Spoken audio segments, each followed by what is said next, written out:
All right, and that's the beginning of our panel here today. Welcome, everybody, to another Sci-Fi Fantasy Fest Presents. This is, of course, Journey and our video game in general discussion. My name's Justin. I work for the Hoover Library and the Sci-Fi Fantasy Fest. Below me are some great panelists. We'll do this like Brady Bunch style, I guess. Why don't you go ahead and introduce yourselves? All right, I am Melanie. I also work here at the Hoover Library, and this is my third year participating in Sci-Fi Fantasy Festival. And I have never ever played Journey, so this is a brand new experience for me. I'm Kristen, and I am the Sci-Fi Fest Overlord. So this is actually my 7th year doing sci-fi related things. And while I have never played through Journey, I have watched my husband play through it, so I'm sort of familiar with it. But all right, my name is Sean. I will actually be playing the character of the Wayfarer, who has gotten tired of waiting for me to get him started. And I have played through this game way too many times, particularly in quarantine. And this is just kind of an experiment. So welcome to everyone who's joining us live. If you're joining us later, then welcome to you then. And I'm going to start walking. So we started this panel kind of as like a discussion on video games. We've had like a lot of discussions at the library while we're supposed to be working, just about video games in general. And this kind of helps to kick it off. It's a little fun little experiment to watch a playthrough, or most of the playthrough doesn't. I don't know if Sean misses too many jumps, we might not be able to make it through the entire game. But for everybody else, we'll try and do as much as possible. And we just kind of want to talk about video games in general. So to kind of kick it off, what do you guys like playing? We'll start with Melanie. What's your favorite game right now? I mean, I keep going back to Legend of Zelda: Breath of the Wild. I think I've played that, I don't know, 3 times. So this is my 4th time playing it. I just love the exploration element of it. It feels like every time I play it, I find something new, some new little area I haven't seen before. So I just really enjoyed that, and I like the combat style and all the little side quests. I'm a big fan of side quests. And right now, I'm also playing a game on the 3DS called Ever Oasis, which is absolutely adorable. It's like all these little chibi characters, and they're like nature spirits. You have to build an oasis in the middle of the desert and keep your residents of the oasis happy, performing little side quests, helping them grow. It's super cute. And I also play Stardew Valley. So I'm excited about all of the updates that have come recently. I haven't played through all of those yet. I'm very excited about the expansions. Kristen, what about you? Well, I live in the world of Tamriel, and I have been there for several years now. Anything on the sci-fi social media that is Elder Scrolls related, Skyrim, you can be 100% sure I'm the one who posted it. So I am playing my way through the Elder Scrolls Online, and I recently discovered that, because this is my first like MMO type game. I didn't play WoW or anything, so I'm still very much learning how the game itself works. But I did recently discover that I can manipulate the map in certain ways to show me like where certain quests and dungeons are. So I'm literally going like zone by zone and completing it as close to 100% as I can, because I am a 100%er. You're a completionist. I am a completionist. Like when I had a 360, I played all of the Lego games to 100. I had to get all of the achievements. Like that is just who I am as a person. So that's what I'm doing. That's what I've been doing for over a year now. It's very slow going because I get distracted by side quests and let me cook all of this food and let me make all of these potions and oh, I can earn money this way. Let's do that too. Oh, I can buy houses. Okay, now I gotta go decorate my house. So that's what I'm doing. Elder Scrolls. Sean, you just turned into a white robed character. What does that mean for Journey? Okay, so if you haven't played Journey, and you go through and you collect all these scarf pieces, like I just grabbed one a few seconds ago, if you get all of the scarf pieces, when you go back and play the game again, you have the option of the white robe, which it allows you to jump a lot more frequently. Like when you stop moving, that scarf will recharge, and then you can do your little glide. Oh. And that's just going to make it infinitely more easier for us to get through this playthrough today. All right, sounds good. So you can reach new areas the second time you play around? Not really. It just makes it like less. Without that, you're going to be slogging through the desert, and that's really fun to watch in some cases, but probably not for a library program.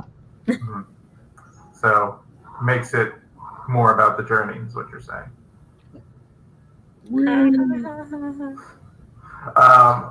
So okay, Sean, then we'll kick it over to you. What's your favorite? What game are you playing right now? What's been your favorite game?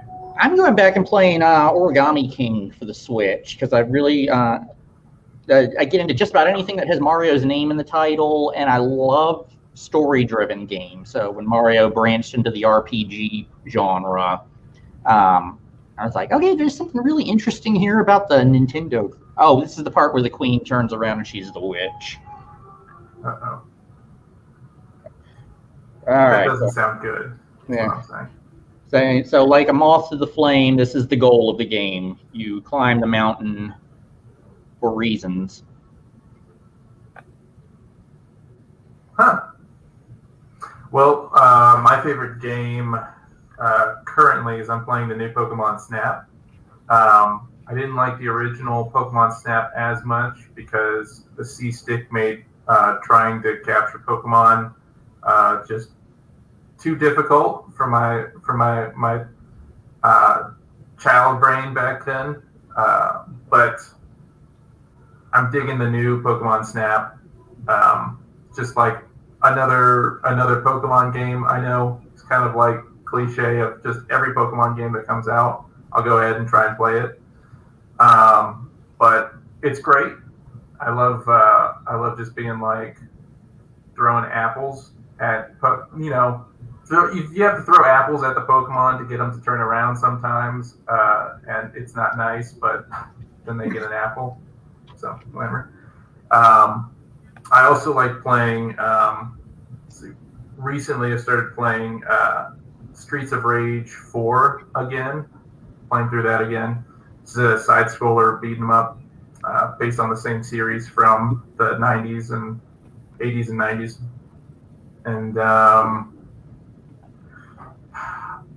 whenever I just moved, so whenever I get my Xbox set up, I'll start playing Control because I definitely want to play Control. And whenever I also get it set up, I'll also play the new Mass Effect, which is the old Mass Effect, but it's all remastered. So I'll play that again. So talking about like us playing video games, we all kind of like talked about the ones we like playing, and they all seem like they're older. Doesn't sound like any of you are wanting to play the new Call of Duty, which I find surprising for Melanie, that you don't want to play the new Call of Duty. Seems right up your alley. You're so funny. But that's kind of like the state of the video game industry right now, though. It feels like a lot of games that are coming out. Mass Effect, the remastered collection, was the top-selling game of the year, like just a little bit ago for a while. It was outselling everything else that was out on the market, all the new ones too. Like, so what do you guys think that kind of says about the market right now and people's relationship to video games? I think we want things that are comfortable. Because like this year specifically has been so different and so difficult to navigate that like a lot of people that I know are rewatching shows and movies that they've already watched. They're rereading books that they know they love, so it makes sense that they're playing games that they already know, because it is comfortable. It is, what's going to happen, how it's going to play out. There's no surprises. And that's like for me. So my sister's been playing the Final Fantasy remake, and even though we lived in the same house when she was playing through it, like the original game, I have zero memories of it. So like for her, it's not new. She's comfortable with it, and for me, I'm like, what do you mean? What is this thing? What's happening here? I don't understand. So, Yeah, my husband just got the Final Fantasy VII remake, and I've been watching him play it. He's kind of a ADD gamer. He goes between like he's probably playing 10 different games right now. So it's so frustrating for me because I want to watch him play Final Fantasy VII all the way through because it's beautiful and the story is amazing and everything. But he's like, oh, I'm gonna go play Shinigami Tensei or whatever, for a couple of weeks, and then maybe I'll come back to this. And I'm just like, no. So I really probably just need to play it myself at this point. But that's kind of where we're at. As far as go ahead. Older games kind of coming back, like I definitely have been like itching to play older Zelda games, like since I didn't really get into it when I was a kid because the first ones came out before I was born. And while I was too young to be playing games that require that level of skill, so I didn't really get into it till I was in like college, honestly, because we didn't have Nintendo growing up either. But now I'm just like, yeah, I want to go back and I want to see the history of it all and kind of know what everybody's been talking about. Everybody like compares this game to that game, and like I want to know what it was like. So I've been going back and playing some of the older ones, and I know they remade the Link to the Past, or was it Link to the Past? Mm-hmm. Yeah. They've been kind of going back and doing that with a lot of different games lately, like Final Fantasy VII, and then also with Spyro, they re-released all of those. So, I mean, sometimes I think it is because we want something more familiar, and I think sometimes we want to explore the history of things, and sometimes the old games were just really cool. I mean, that's true. I loved, growing up, I loved Spyro. And so whenever the remake came out for Xbox One and PS4, I jumped on the chance to play them again, just to be like, to have that little feeling of nostalgia come back. And it was a lot easier than I remember it being. I was like, huh. So it really wasn't that difficult to jump on top of this guy. But it was still a lot of fun. It brought back a lot of good memories, and then a lot of frustrating ones because a lot of times the platforming elements were very frustrating and very unforgiving. I'm looking at the final boss of the first Spyro, Nasty Nork. Also, the real challenge in Spyro is the motion sickness. For me, anyway. Yeah. I could only play about 30 minutes at a time, and then I'm like, I gotta do something else for a little bit. Well, that and the raceways. I always hated the raceways in Spyro, and I was like, it's probably not that bad. And I went back and played it. I was like, oh, this is terrible. Because you gotta like do things in a very specific order, and if you get hit, like you have to just start all over again. I mean, those are like the most challenging parts of Spyro. That and like all of the little skateboard challenges. I loved those. Oh my god, skateboard. Yeah. That's how you know it was a 90s game, where they shoehorned like a skateboard challenge somewhere, and they were like, yeah, here's your skate, like, you're a dragon, here's a skateboard, like, it's fine. Just do a 360. Somebody in the comments, Matt, said that Mario 64 is definitely not easy. Yeah, like the redone one that they released for the Switch, because Mario 64 is one of my like top 5 favorite games ever. Mm-hmm. And they did not fix the controls when they remade it for the Switch.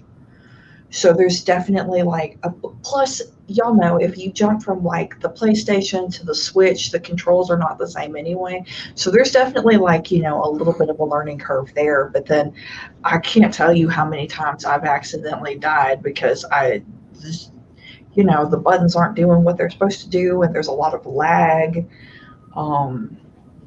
That game, I think, maybe is harder than it's supposed to be, because the controls are so bad, and the camera is the worst because you cannot ever get the camera positioned the way that you need it to. That was probably one of the most frustrating things about older games is the camera controls, and you'd be like, okay, I need to like walk across this little ledge, and the camera would always want to be like in the angle that like wasn't gonna get you like any look at the ledge at all. So you're just like, all right, I'll just blind jump it. I'm sure I'll be able to make it. And of course, 9 times out of 10, you don't. So I think for me, like we've been talking about the games that from our childhood kind of bring back a little nostalgia. I think game developers, I think a little bit of it is also game developers now, they realize like, hey, we can just remake this game. Like we already have the game. We can just remake it and we can sell it again and it'll be fine. And we'll just make some money and it'll be fine. Like Disney with all their live action remakes. I don't want to talk about that. I don't want to talk about that. I have very strong feelings. Unless Disney like re-releases the Aladdin video game or the Lion King video game from the Sega Genesis and Nintendo. Actually, I think you can play that on the Switch now. Oh God. Just Aladdin for me was like forever in the cave of wonders, trying to get out, being like, nope, I don't know how I'm supposed to do this in like 3 lives. Those were notoriously difficult, and like I still don't know. Like I wonder if I went back and played it now, if it'd be any easier, if it's still just a nightmare. This whole conversation reminds me of Donkey Kong Country, where you go into Cranky's hut, and he's like, "Yeah, back in my day, our sprites would change size for no reason." And people are sort of reminiscing about, when I was a kid, this is what video games were like. Yeah, and that's another one that, like, when they made a new Donkey Kong, it was also significantly harder than it needed to be. I think if you have to put an option to, like, skip levels or get help from the game, if you die so many times, then maybe the game is too hard. What's I've noticed about Mario, like Mario Odyssey, is if you're just going to play through the game and get to the end of the story, it's relatively accessible to anybody regardless of their skill set. But then if you want to go back and complete it, then you got to be hardcore. Yeah. Old platformers make my hands sweat every time I try and play one. Like every time I like grab just the new was it Mario Maker, the one where you get to like make the level and everybody's just like making these impossibly difficult levels. Like that's like the most terrifying thing for me is trying to jump on like these 1 pixel wide like blocks and not die and have to do the whole thing over again. Because that was a lot of my childhood, and that's probably why I don't, like, to this day I really don't like platformers, because like if I have this like unconscious like fear of just like if I mess up I will never be able to play this game, because this is just going to be my life for the rest of like the day. It's just me going like no throwing the controller.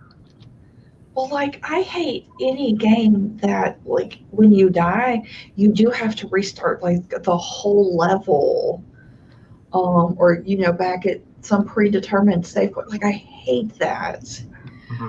And that's what, like, in ESO, I spent 3 months just collecting as many soul gems as I could, because you can't. So with that one, you can't pause the game. You can pause it, but then people can still attack you and things can still happen to you. And so a lot of times when I first started playing, I would pause it and then die, and have to respawn somewhere way far away. So I spent like 3 months collecting soul gems so that if I die now, I just can respawn where I am, because I just don't want to have to refight this entire dungeon for this one. You think you had it bad? We played Zork. You could put the game in an unwinnable state and have no idea you did it and just wander around for hours and not make any progress anymore because you gave the bread away. Oh, no. I'm not here for that. I don't know if you guys have heard of this game. I played it a little while ago. It's called Hyperlight Drifter. It's an indie game that it's like a top-down. It's a semi-platformer, but it's hack and slash more or less. But it's got this 8-bit style that's really cool. So it looks really cool. The sound design is really cool. The combat is super difficult. And the health packs that you can get to like heal yourself as you're going around, they don't respawn. So if you find one and you use it, like you can't go back to where you found the last one to get a new one. So I had been getting into a rut of, I'd have a whole bunch of health packs, I'd fight a whole bunch of people, and I'd use like most of my health packs, and then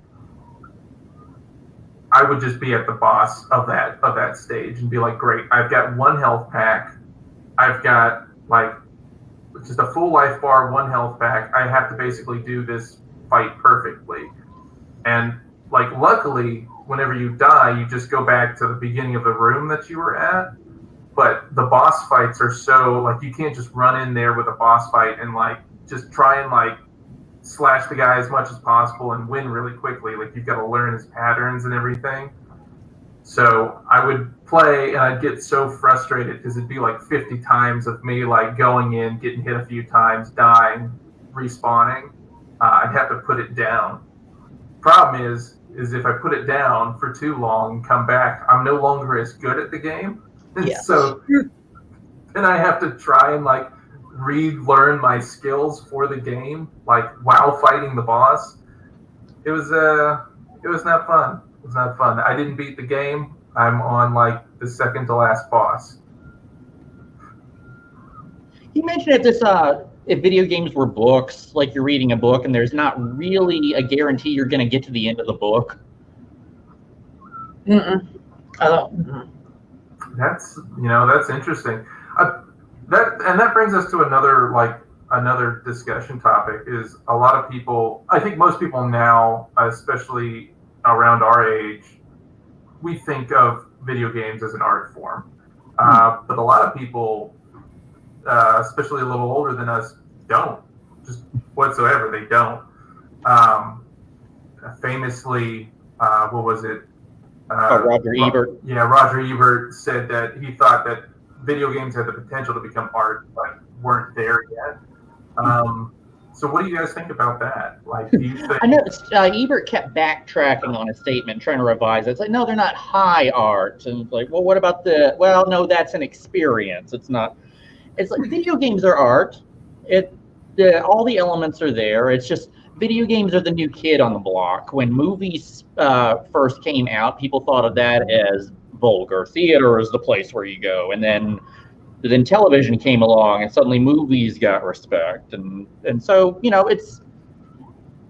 video games kind of have to go through that phase of just the negative reaction. But the game designers like this game company, they grew up on video games and they know what the medium's capable of.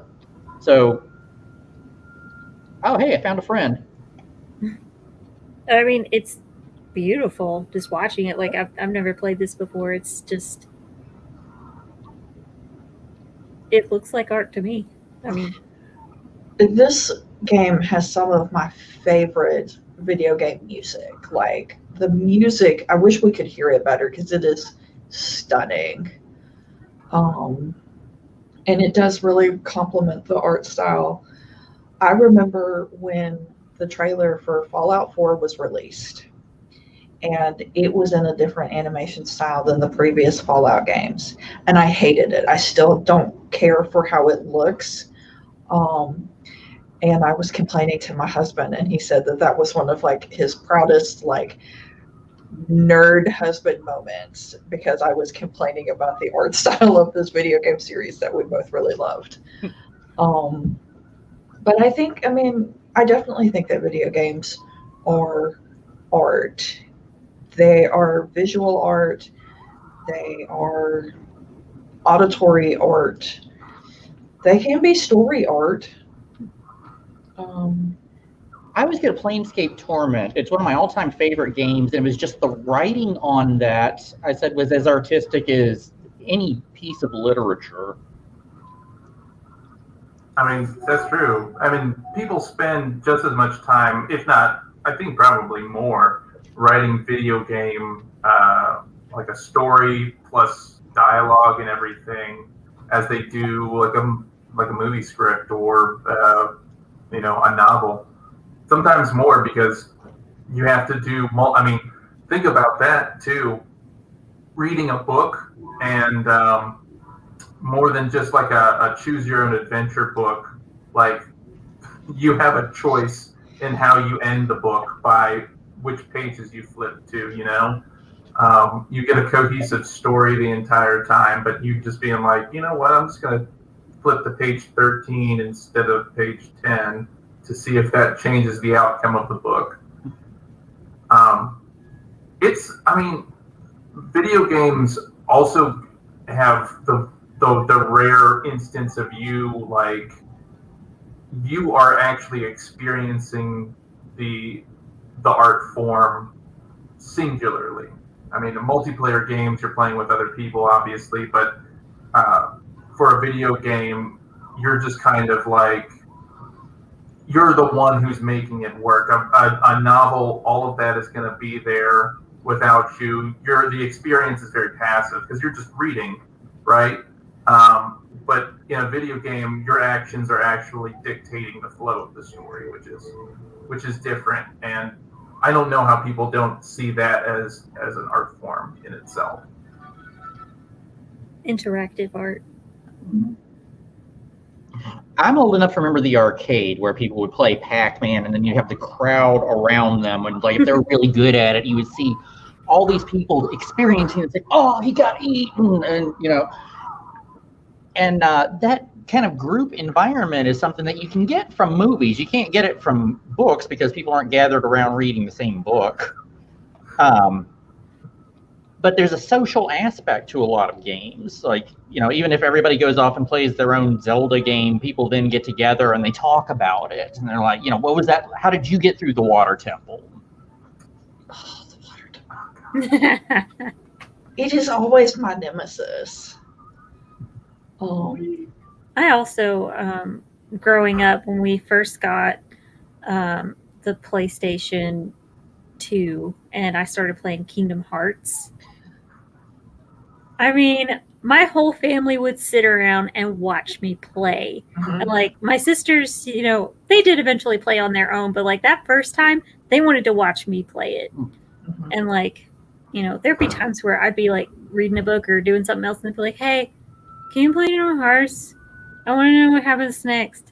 And it was just, it was an interesting way to bond with my siblings, that shared story and, their input. Go over there, jump over there. They're side seat gamers. Yeah. I was just about to do that with Sean right there. That's what we like. My sister and my husband and I, we all side seat game each other. Because we don't play a lot of multiplayer games like together. And so, yeah, Matt may be playing something. I'll be like, no, you turn around, go collect that thing. Because he's not a collector person. Like, he leaves money behind, he leaves stuff behind. He doesn't care about that. And I'm like, no, go get that stuff. And, Kat will be playing something and I'll be like, why did you do that? What's happening here? And then they both do it to me. They're like, hey, look in that chest. Hey, do you see that thing over there? So, yeah. It's fun. It's like going on an adventure with people from your journey. A journey. Bringing it back again. No, but it really is. Like, I remember back in the Sega Genesis days, the only game on Sega Genesis that my dad would play was this 7-Up branded game called Cool Spot, where you played as the 7-Up Spot. And, like, he was just, I don't know what it was. He was just really good at that game.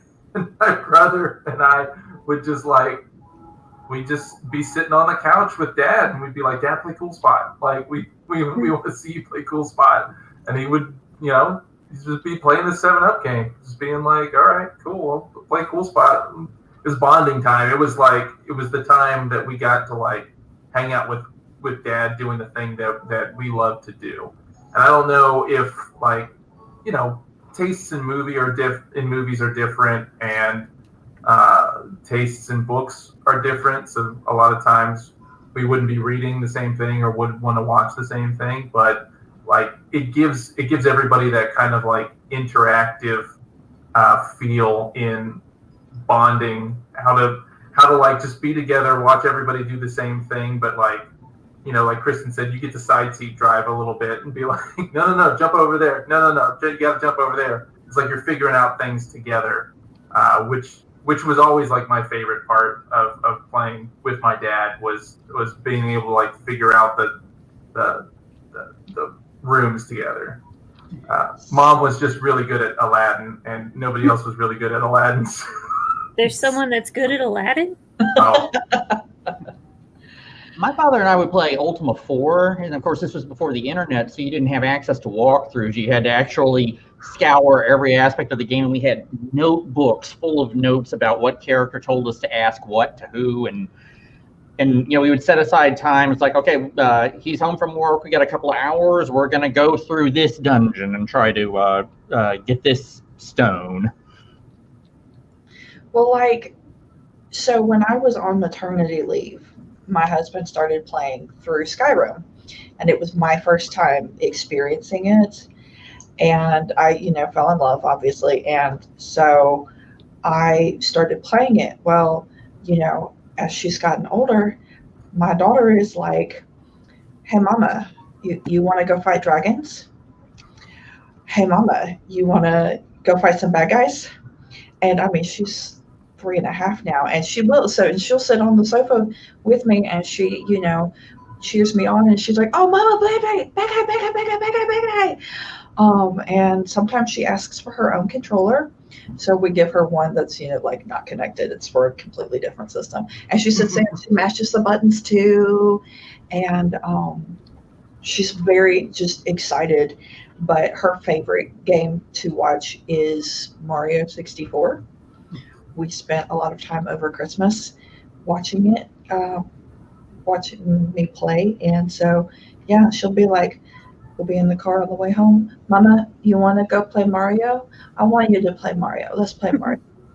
We'll go play Mario. And the experiences they're very real to people who play them. There was a book called Joystick Nation. I think it was back in the late 80s, and the woman who wrote it was describing playing Sin Star in the arcade. It was the famous game where you're just like a little ship that goes around and shoot things, and then the entire time there's this the Death Star that in the shape of a face that's being created, and you don't realize it. And she said the first time she heard the voice, "Run, coward, run," and this face appeared on the screen. It's about that big, but she said it was the most terrifying moment of her life, because you imagine you are that tiny little ship on this 2D screen. Yeah, you can get really immersed in a game, and there's some real terror sometimes when you come face to face with, the boss or a situation. You're like, oh no, how did I get myself into this? I'm gonna die. Yeah. Well, and stuff that jumps out at you. I don't play those games. I don't either, but Matt does. And so, the first time he was playing through Fallout 3, a fire ant jumped on him, and the fire ants in that game are like the size of cars, and they breathe fire. And there may have been some squealing and flailing on my part. There was another instance where he was exploring some abandoned building or something, and he looked, and there was a stairwell that had water in it, and he's like, nope, I'm not going that way. And he looked the other direction, and when he looked back, the zombie was coming out of the stairwell full speed. We all screamed. No. Everybody screamed. The scariest game that I've ever played, and it's not, maybe it does count as a scary game, I don't know, The Witcher 3. That there's a lot of monsters and a lot of icky, scary stuff. They don't really jump out at you as much, I guess, as in a zombie game. I don't know, but your choices are haunting in that game, so yeah. Yeah, the choices you must make. Oh, yeah, some sleepless nights over that. No matter what you choose, no one's happy. Moral complexity. Well, Matt played Limbo. Did you play that, Justin? I started playing it. Limbo is such it's got such a creepy aesthetic, and the spider always was it is truly the worst video game that I've ever watched somebody play, and I couldn't keep watching it. I was like, no, if you're going to play this, I'm going to go do something else. I'm surprised you could do Skyrim with all the spiders that are in there. They're not in caves usually. Sometimes they are. Sometimes they are, and there's that one towards the beginning that falls out of the ceiling. But now I know, because I've played through it enough times, that I can walk just far enough in to trigger it, and then it falls down, and it doesn't fall on me. But like the spiders in ESO are so much worse because they're harder to kill and they go and eat their dead brethren and like heal and get stronger. I don't No, like thank that. you. And they like can shoot venom and stuff on you, and they are the spindly leg spiders, which are my least favorite. Ew. I hate them. The So, like- spider in Lester the Unlikely for the Super Nintendo. It was a side-scrolling platformer, and you're in a cave, and all of a sudden it just drops down on you. And because I'm arachnophobic, it's like I accidentally hit the pause button and ran out of the room. And so, of course, when I come back in, it's paused right on that spot, so the spider's still right there. That's whenever you hand the controller to your older brother and be like, all right, you got to do this part. That was always my go-to. Whenever I couldn't do a part, I'd be like, here, David, you got to do this. Like, you're better at this part than I am. You're like, no, what?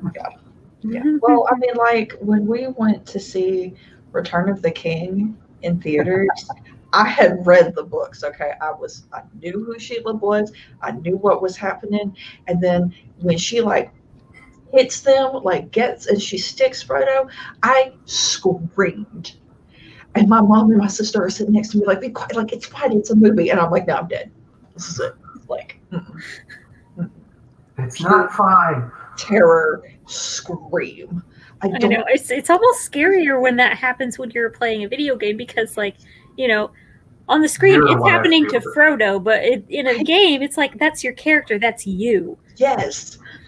And game designers love designing spiders. I don't know why. I don't know what it is about it, but yeah.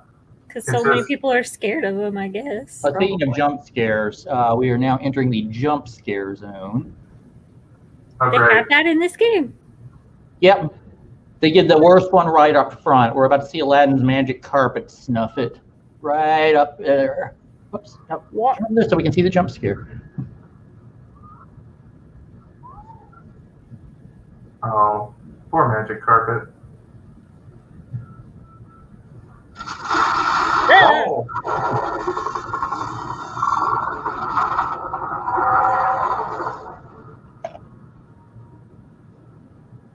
Dang.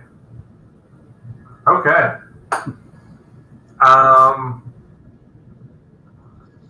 Let's put the conversation on the indie games. I'm a huge proponent of indie games now.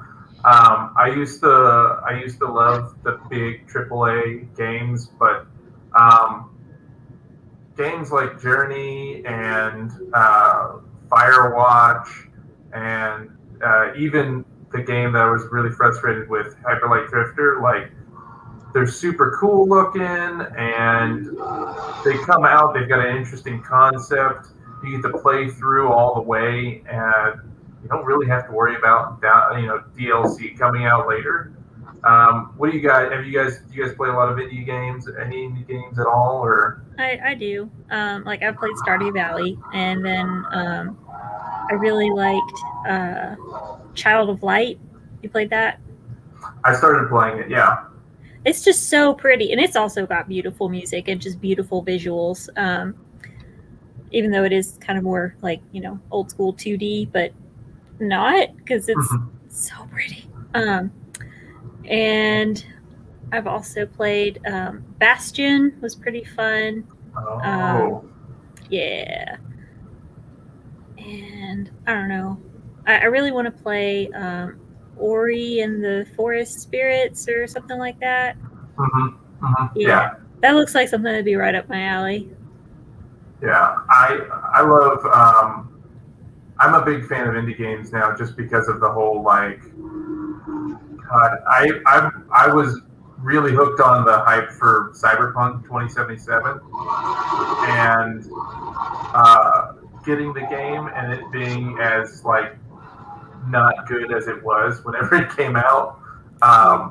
And then they were just like, oh, we'll just throw out a whole bunch of DLC and we'll patch it. And I was like, no, I kind of like the game needs to come the game has to come finished. Like I don't like to buy the game and then have to wait for the finished version of the game. So I was always a little like, ugh.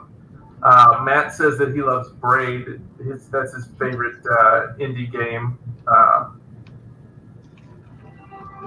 That also has good music. I think that's the same game developer that did The Witness. Mhm. Could be wrong about that, but that was a incredibly well-developed puzzler. And indie games also have the ability, like there's like a theme or some sort of like topic or mechanic that they want to explore, and they just get to kind of like explore that one topic, and they don't have to like add a whole bunch of other stuff on top of it. Like not every game needs a multiplayer like element or anything like that. So it's really good to play a game through fruition that didn't have like a lot of extra like stuff tacked onto it. Is Portal an indie game? Is it considered an indie game? I don't know if it's considered if it's considered an indie game. I would consider it like an indie game made by a large developer, though. Okay. See, I don't play a lot of indie games. Like, I love Portal, but I don't even know how to find indie games. Like, Matt will do the Humble Bundles a lot of the time, and so he's like, he and his brother, that's their thing, and so they play a ton of indie games, and I'm like, oh, what is this? I've never heard of this before, so I don't Check out bontegames.com. I think I'm getting that right. BONT games.com. Bart Bonte is an independent game developer, and he puts out some really good quality games that you can just play on your browser for free. And of course, he links to other game developers. There's one that's called Ferociter, who really like his games are. It's like going back and getting kind of the old school gaming experience from the original Nintendo, where it feels like a real journey from start to finish, and it's all just available for you to play on your browser. That's cool. There's a game that I played a couple of years ago called Never Alone. Have you guys heard of that one? I think I actually downloaded it on my Xbox, but never played. Anytime like a play free with gold game came up, I just would download it immediately. So yeah, this one was really cool because it was made with a group of Alaskan natives, and kind of like tells it's centered around one of their folk tales, and throughout the game, like, you get to different points, and like you can watch little videos that kind of tell about their culture and like different traditions that are like behind some of the mechanics of the game, or different story elements, and it's told by people from that group. So that was really interesting, and I really would love to see more games like that, not just as a way to promote storytelling, and preserving culture, but also as an education element. I think that there is a massive potential for educational gaming that is not being taken advantage of because money. Yeah. But well, and the video games still don't have the clout and the prestige, I think, to really make any kind of waves in education. Unless you are in like a programming program, and then you're making a game.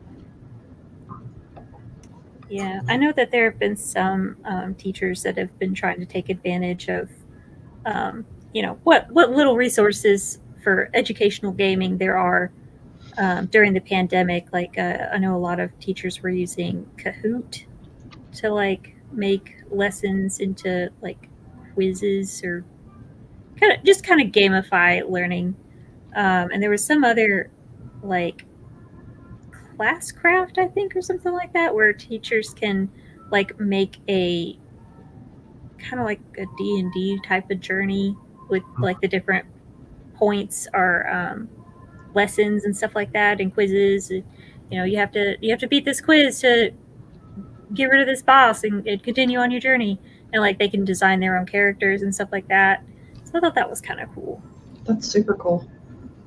I've heard there are some prisons that give their prisoners video game time for good behavior, and it has really cut down on a lot of violence. That's interesting. I mean, get out your frustration, but more just like solve some sort of problem. That's always been like one of the good things about video games is like, especially whenever you feel like there's an issue that you can't solve like in your life, you can go to a video game and be like, I'm just gonna play a video game and I'm gonna solve this puzzle for Mario, and it feels a little bit like I'm doing something for me, you know? What game did y'all really lean into during quarantine? Ooh. Stardew Valley. Skyrim. That was my first time playing it. That was like my third time playing it. Yeah. But I do different side quests and stuff, so. Yeah, I think mine was Skyrim as well.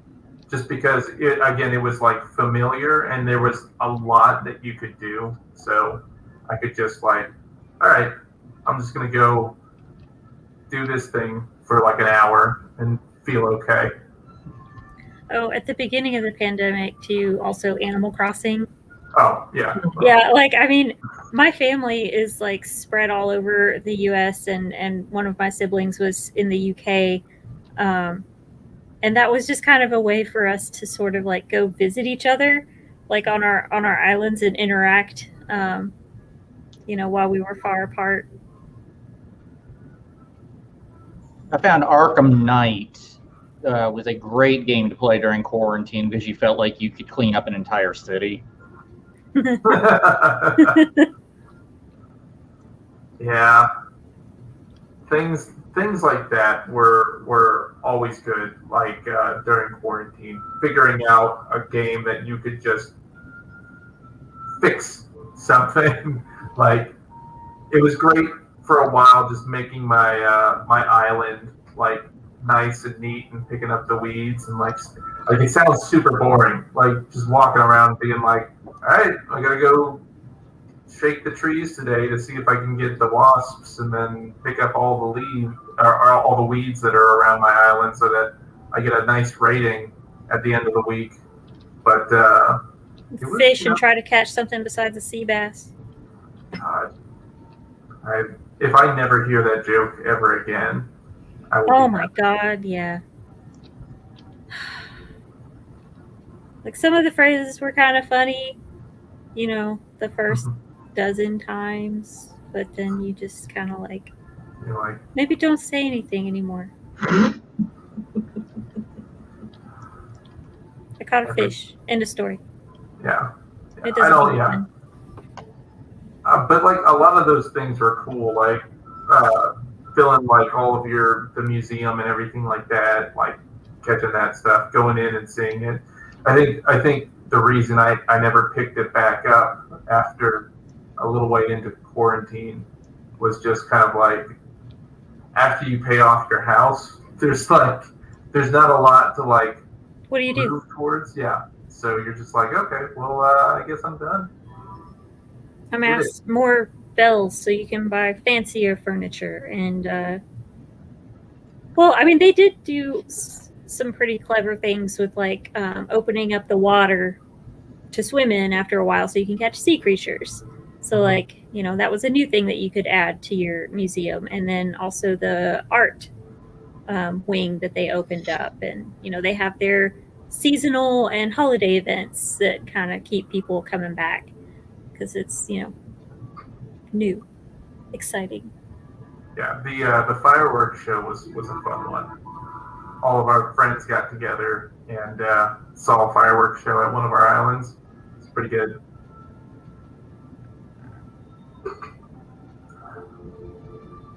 All right, Sean, where are we at now in the game? We have one more level left. It's like the final crawl to the the big light that we've been aiming for this whole time.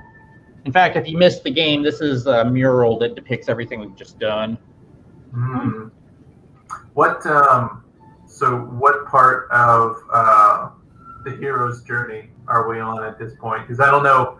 I mean, that was the big thing with this, was that this kind of like mimics the steps of the hero's journey. The classic. Who's the one who wrote the hero's journey? This whole game kind of picks up in Act 2 of the hero's journey, where we don't bother with getting to know the character. We just say, okay, the character's already decided to go on the quest, and that's where we join whoever's under the mask. And so it's, and you go and you hit a couple of stumbling blocks, and then you keep going. And then when we got to where the jump scare zone was, that was like the first major setback. And now we've gone through this temple area, and this last level is where we get the character to their breaking point, which is what every hero's journey requires. Gotcha. Oh man, I mean, it's a stunning game. Mm-hmm. I decided to go with Xbox back in the day instead of PlayStation, and there's a few games that have made me regret that decision here and there. But now I'm kind of stuck in the Xbox world, and I'm happy about it because there's my wife has gotten huge into the Xbox video game Sea of Thieves, which it's a pirate game where basically you have to sail the ship and everything like that, and there's just like a bunch of like random piratey things to do. You can't. There's no way to like pay to play. All the gear that you get is just aesthetically better than other gear that you started with, but they all do the same thing. So there's no advantage of playing longer. It's just like you getting better at skills, which is actually a lot of fun. But it's also something on Xbox or PC. Yeah, like it's a lot of fun until you run into a bunch of jerks on another, because it's multiplayer. So you could be on a server with just like one other person, or you could be on a server with like 10 other people. And sometimes there's jerks that love to just, ruin your day or your night. So I don't play multiplayer games for that reason. Same. That's one thing. That's another reason why I don't play it as much as like Caitlin, my wife, will play it, because she enjoys fishing. She enjoys all these other like smaller tasks. And I enjoy doing a lot of those, but then some dude will just come up and ram his ship into ours and then, set it on fire. And it's like, well, I'm done for the night. Yeah, that doesn't sound like a good time to me. not at all. What are like some of your least favorite like parts of gaming? Besides, like, obviously that, but like I hate like turn-based RPGs. I do too. I want to do the story and I want to explore. I don't want to grind. I don't want to fight every 5 steps that I take. And you have to, because otherwise you can't get past the boss and continue the story if you're not a certain level. And I'm like, no. Mm-hmm. I didn't like the breakable weapons in Breath of the Wild. Mm-hmm. I liked that, I agree. actually. I was fine with that. It made it more challenging. Yeah, I love exploration. So anything that kind of stifles that, the grinding. I played World of Warcraft back in the day, and there were parts of World of Warcraft that were really good. But the worst parts of World of Warcraft were you having to like just do the same thing a million times so you could get the best outcome, the best loot, the best experience, whatever. And I hated that. I hated that. Some of my friends could get like level whatever in no time flat, and I'd always just be like, sputtering along. It'd be like, we played yesterday and you were level 40 and now you're still level 40 and I'm level like 80. Like, what are you doing? It's like, no, sorry, man. Got other things to do. Yeah, level grinding was game padding, I think, back in the Super Nintendo era, but we have moved on from it, and it's the same thing like putting the game in an unwinnable state. It's not permitted anymore. Yeah. Oh, one of my favorite games that kind of like, I think, doesn't do that is Horizon Zero Dawn. Mm-hmm. God, I love that game. It's like you don't really, I mean, I guess you do sort of level up and you can gain different abilities and stuff like that, but you don't have to grind like you do, like, unless you're trying to find like a specific part to make weapons or whatever. But it's definitely not as intensive as, like, say, some of the Final Fantasy games. Like, I love Final Fantasy story, but I just have such a hard time playing games. Mm-hmm. Horizon Zero Dawn was so good at giving you the option of, do you want to play this stealthily? Do you want to play brute force? Yeah.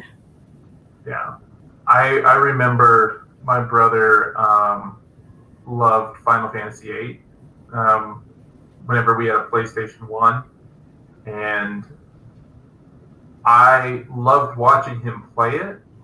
But every time I tried to play that game or Final Fantasy VII or anything else, I would just get bogged down and be like, I don't want to, like, I don't like learning the system, especially Final Fantasy VIII's system where you had like junction, different magics, like different items to make them better. And they had this whole convoluted like system of magics. And I was just like, I can't deal with this. Like, I want it to be a little bit simpler than this. Like, it can be complex, but it doesn't have to be like this difficult to understand. He would just be like, all right, I'm just gonna spend 3 hours like learning how to do these 3 like things, and eventually beating this one boss at the end of the level. But he'd also be like, here's the strategy guide, sit there and then tell me. Like, go page by page and tell me if I'm doing something wrong.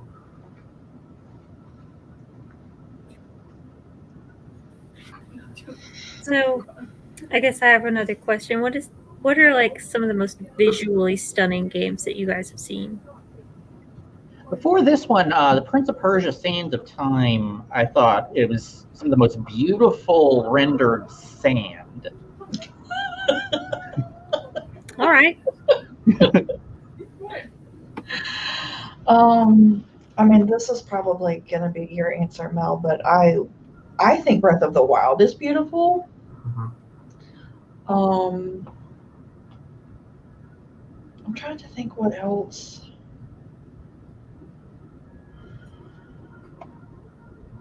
I really liked Ni no Kuni. Have you guys played that at all? I've heard of it. I watched the movie. Man, okay. The movie. Yeah, no. Okay. I get The it. games are beautiful, and it's like playing in a Ghibli world. I mean, like, it is beautiful and cute at the same time, like they do. But yeah, I was just completely stunned sometimes, especially when like I'd walk into like a new city or something like that, and like a lot of the different areas have completely different things to them. Yeah, And, I loved Breath of the Wild because of all the vistas and interactions with stuff. It wasn't exactly Ghibli quality, like I know Ni no Kuni is, but it was like a lot of fun getting to explore a world as beautiful as they made it in Breath of the Wild. Mm-hmm. Yeah, I was definitely blown away the first time I played Breath of the Wild. I'm pretty excited about playing the Skyward Sword like as they've remastered it or adapted it for the Switch. I'm not sure if it's gonna look any different or not. Maybe look a little smoother, I hope. But it was also very pretty. Definitely nothing on Breath of the Wild, but still, you know. Are you excited about the new Breath of the Wild that's coming out? I mean, obviously. I mean, that was an easy question, but yeah. We just keep getting like little bits and pieces, and I'm just like, no way. When Ocarina of Time was supposed to come out, it got delayed for a year and a half, and our only information was Nintendo Power. So it'd be like, hey, we got a brand new screenshot from this game that may or may not come out. Oh, I forgot about Nintendo Power. Oh, Nintendo Power. Oh man. That's I love the fact that I'm old enough to, like, my life kind of parallels the birth of video games. Like, I missed Pong, but I remember the arcade. That's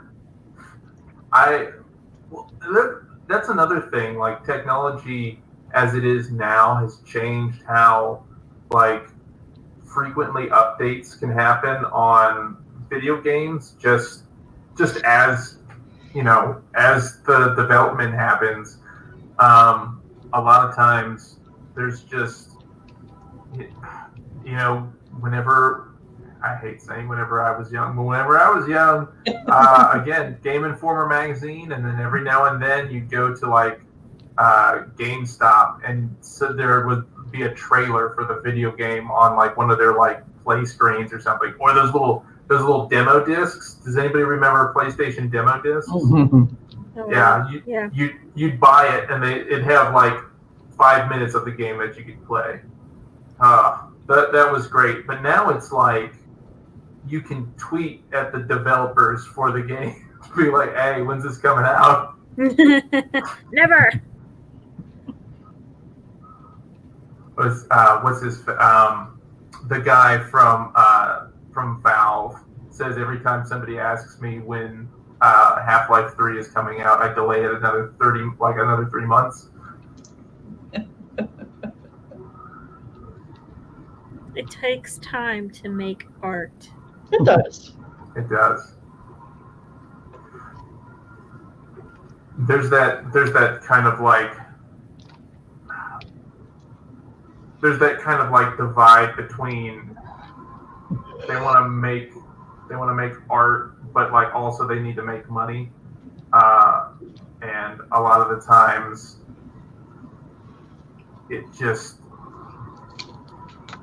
it breaks my heart whenever a video game comes out that you've been looking forward to, and like it's not finished because somebody was like, oh, we just need to push the game out. We'll finish it. That's the worst part about DLCs and like the modern video games is people just being like, oh, well, we'll just put the game out and then we'll just finish it whenever it's already out.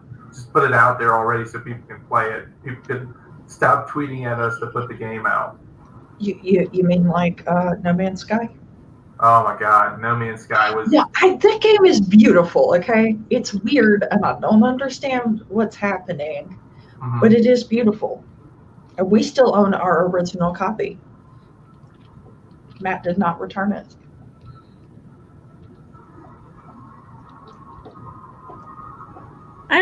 Sometimes I think, the DLC can be a good thing because it keeps a game like still relevant even as a couple of years later. Like I feel like they did that pretty well with The Witcher 3, adding like entire new maps and other storylines that take almost as long as the original game. And I think they did that with Horizon Zero Dawn too, adding the area up north with the super bears. Super bears? Oh my God. They like spit ice and fire at you. It's just awful. Oh, no. They were like just way, way more difficult, like enemies and, lots of extra challenges and stuff like that. Ugh.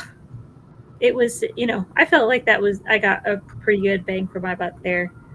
Like, whole other storyline and everything. Well, that's kind of like,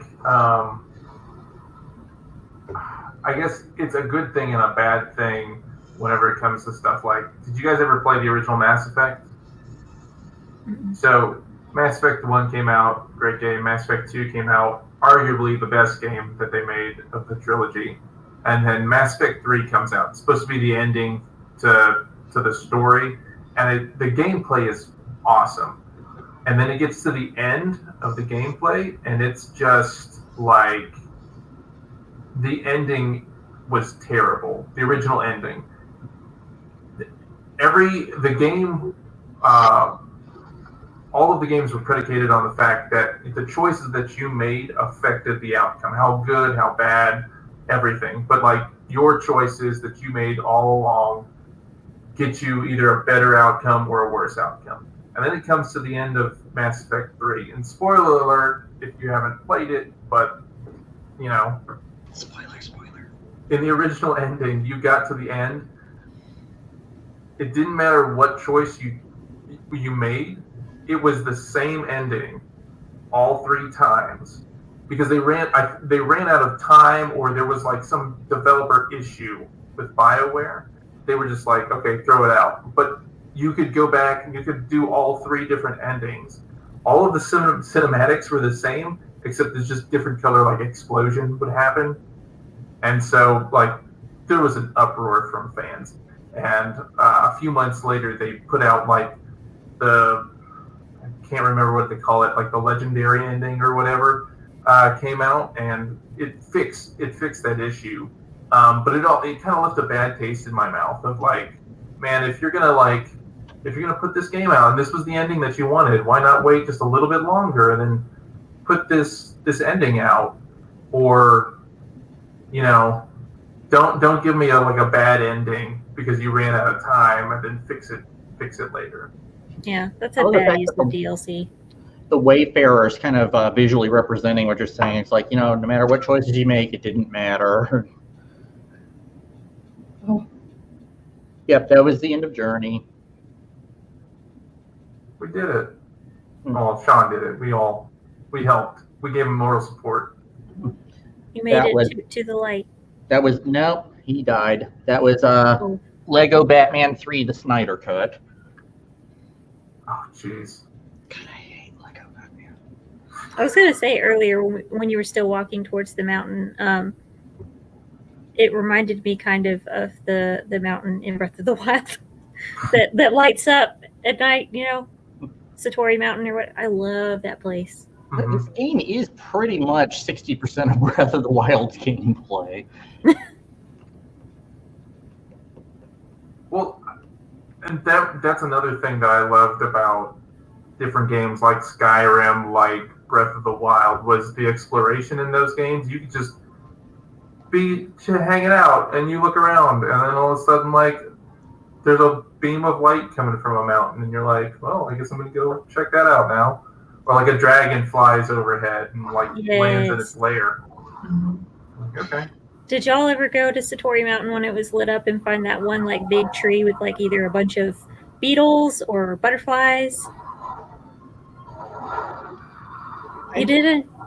There's like this one little cluster on the mountain, and like when the mountain is lit up, it's full, like it's got a bunch of like luminous stones and like other like plants and stuff like that you can get, and usually a whole bunch of beetles like all on this big tree trunk. So see, I haven't played Breath of the Wild because it has one of those it has the game mechanic that I hate, which is having to like keep myself fed and sleep and stuff. I just don't have time for that. I mean, you don't have to. You just that's how you replenish your hearts if you get hurt. Mm-hmm. Yeah, but you have to like change clothes because the different regions are different temperatures, and that's too realistic. Things to get away from reality. Yeah, I mean, like when Minecraft was still really big, I always played it like in the safe mode or the creative mode or whatever it was, because it didn't have the monsters, but you also did not have to keep up with like how much stamina you had and make sure that you took naps and ate and stuff, because I don't want to waste my time doing that. I just want to walk around and explore and find stuff and fight some bad guys. I mean, okay. I don't want. I like being able to change my character's clothes. And I like finding new weapons and stuff like that. Yeah, I mean, that part is fine. It's the having to take care of myself outside of combat. It's outside of... I saw that look. I don't want to have to do it outside of combat. Like, if I'm healing myself because I'm fighting, that's fine. But I don't want to have to stop my gameplay because, my person is tired. Or, I mean, like, I am the worst in Skyrim. I will walk by and somebody will be like, oh my God, you look terrible. And I'm like, oh crap, how long have I been sick? Like, I didn't even know I was sick. And they straight up were like, are you okay? You look like you're going to die. And, then it turns out I've got like bear break fever and, I'm turning into a vampire and all sorts of stuff. I just didn't realize it. The game is just trying to remind you that you have to take care of yourself. I am taking care of myself by playing the game. That's self-care. I mean, sometimes I'll play games so long that I forget to, like, eat or drink water, which I forget normally anyway. But have you ever played one of those games that's reminded you to, like, get rest? Yeah. I actually like that, this is not a game, but TikTok will eventually like have a video come up that's like, hey, you need to like go do something else for a while. Go take a nap. What time is it? Like, it's like I feel shamed, but also I'm grateful because you will scroll forever. Yeah. Well, I mean, Netflix is the same way. It's like, hey, are you actually still here? You've watched 5 episodes in a row. It's 3 a.m. Probably you should go to bed now. Yeah, I love that probably needs to happen in Skyrim at some point. Like the screen goes black and Skyrim's like, you've been playing for 13 hours straight. Are you okay? Like, do we need a? Like, we've got a a therapist on call if you need it. Yeah. There's probably like some therapists who will watch this and go, this is pretty telling about all of it. Whoopsie. Thanks for calling me out there, Mel. But it looks like we're finally getting to the mountain. It's pretty. Yeah, that whole last segment of this game was kind of just like, I was like, whoa! Look at all the colors. Yeah, this whole game I feel like was just kind of like a nice allegory, and I actually am not. I don't feel cheated by the fact that the Wayfarer goes in and you don't get to see what's in the light, but that doesn't matter because for you it is the journey. I really wish I had been keeping an actual tally of how many times we've said the word journey this time, but I think we're at 8 or 9. Yeah. Which for over an hour is not that bad, actually. No, definitely not. But it's all about how you get there. Yeah. I mean, video games in general. It's not about the end of the video game. It's about being able to play it for however long you can. You ever stop playing a video game at one point because you didn't want it to end? Oh man, I've gotten that pit in your stomach after you beat a video game that you've been playing for a long time, and you're like, now what do I do? I don't want to go make friends. I've focused on this so long. What is life? It's book hangover, but with video games, it's the worst. Yeah. Well, I guess this is bringing us to the end of our panel here. The end of our journey. The end. Oh my God! It's gonna keep happening. That's good. Don't stop believing, because someday love will find you. Yeah. Break those chains that bind you.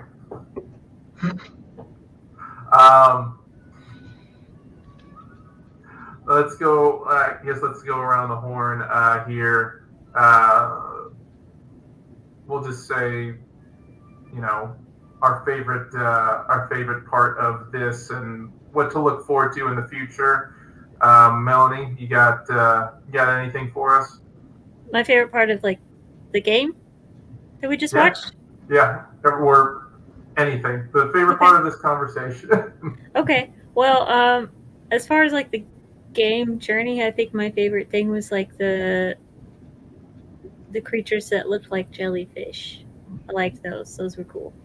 Little scarf jellyfishes. Yeah.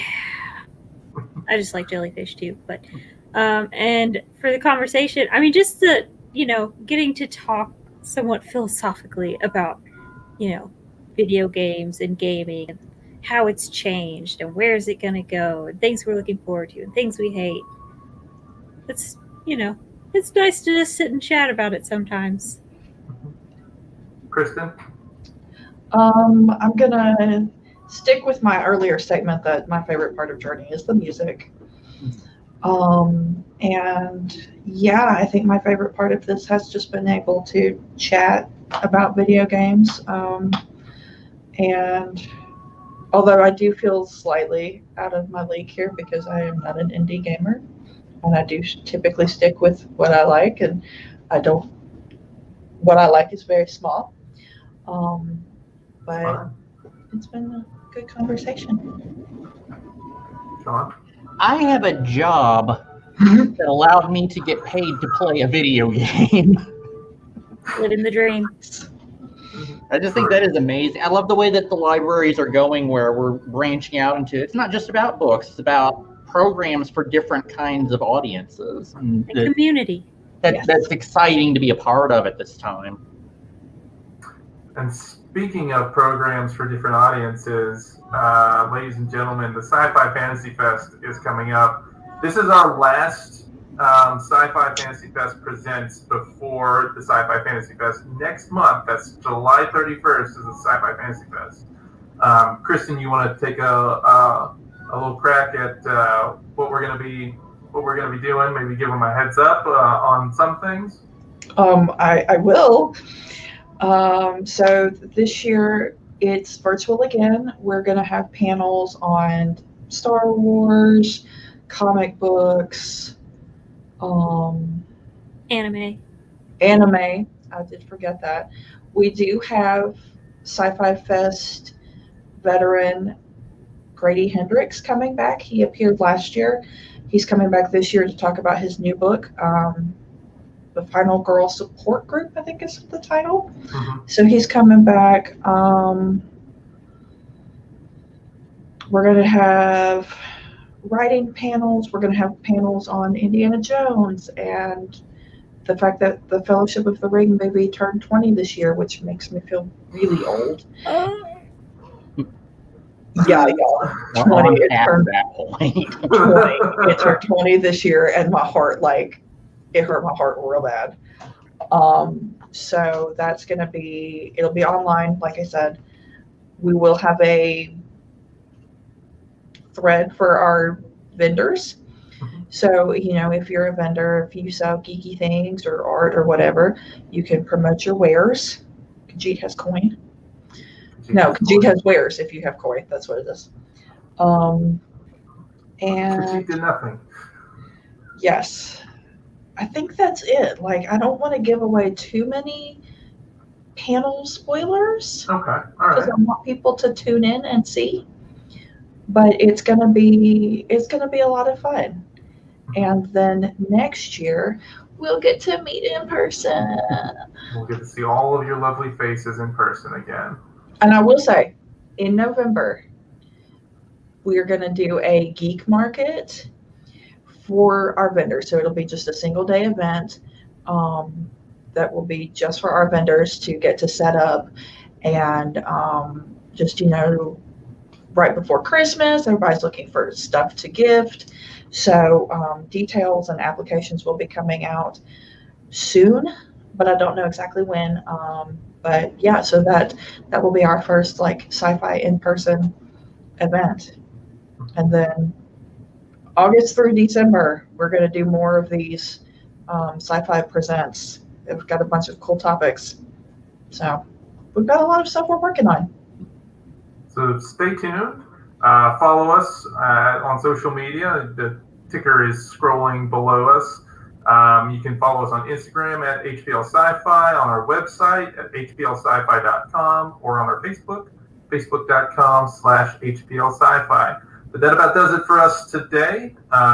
Thanks everybody for joining us, and we hope to see you at this year's Sci-Fi Fantasy Fest. Bye, everybody. Yay! Bye.